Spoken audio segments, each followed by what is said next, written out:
கர்த்தர் அதிசயங்களை செய்கிறார் ஊழியங்கள் வழங்கும் ஜீவ வார்த்தை. இந்த நாளிலும் ஜீவ வார்த்தை மூலம் உங்களை சந்திப்பதில் கர்த்தருக்குள் பெருமகிழ்ச்சி அடைகிறேன். இயேசப்பா நல்லவர், அவர் பெரிய காரியங்களை செய்வார். நாம் நினைப்பதற்கு வேண்டிக் கொள்வதற்கு அதிகமாய் அவர் கிரியை செய்வார். இந்த நாளில் உங்களுக்கு அற்புதம் செய்வார். அவரை நோக்கி பார்த்த யாருமே வெட்கப்பட்டு போனதில்லை. இயேசப்பாட்ட வந்தால் யாரையுமே அவர் கைவிட்டதில்லை. கலங்காதீங்க. இந்த ஜீவார்த்தைக்கான வசனம் சங்கீதம் 25:16. என்மேல் நோக்கமாகி எனக்கு இறங்கும், நான் தனித்தவனும் சிறுமைப்படுவனுமாய் இருக்கிறேன். என்மேல் நோக்கமாகி எனக்கு இறங்கும். சங்கீதக்காரர் தேவனை நோக்கி ஜெபம் பண்றாரு. எனக்காக நீர் இறங்கும் என்று ஜெபிக்கிறதை பார்க்கிறோம். ஏன் அவர் அப்படி ஜெபம் பண்றாரு? நம்முடைய ஆண்டவர் இரக்கமுள்ளவர், இறங்குகிறவர், நமக்காய் இரக்கம் பாராட்டுகிற தகப்பன். ஒரு தகப்பனுக்கு 2 குமாரர்கள் இருந்ததாய் பைபிளில் சொல்லப்பட்டிருக்கிறது. இளைய குமாரன் தகப்பனை விட்டு தூரமாய் போய் எல்லாவற்றையும் இழந்தான்.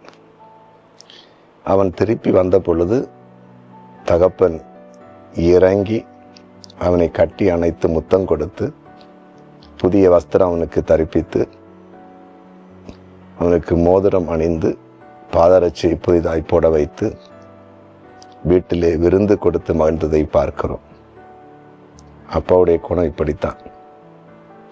தன் பிள்ளை எவ்வளவுதான் தூரமாய் போனாலும் என் பக்கத்தில் வரமாட்டானா என்று ஏங்கி நிற்கிறவர். வரும் பொழுது பழைய எல்லா காரியங்களையும் மறந்து, சில தவறுகளெல்லாம் மறந்து இரக்கம் பாராட்டி சேர்த்து கொள்கிறவர். அதே போல நம்முடைய ஆண்டவர் அப்படித்தான். நமக்காய் இரக்கமுள்ளவர், இறங்குகிற ஒரு ஆண்டவர். சிறுவெளியிலே மனிதர்கள் உங்களுக்கு இறங்காமல் இருக்கலாம், இரக்கம் பாராட்டாமல் இருக்கலாம். கவலைப்படாதீங்க. இயேசப்பா இரக்கமுள்ளவர். அவருடைய இரக்கங்களுக்கு முடியவே இல்லையா.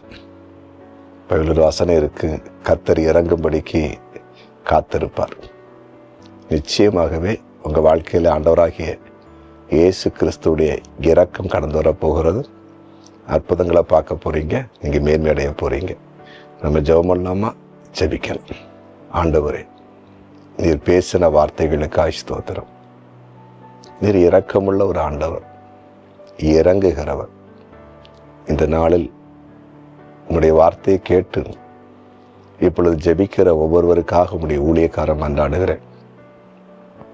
உம்முடைய இரக்கம் ஒவ்வொரு மேலும் இப்போது கடந்து வரட்டும். நீர் இறங்குங்க.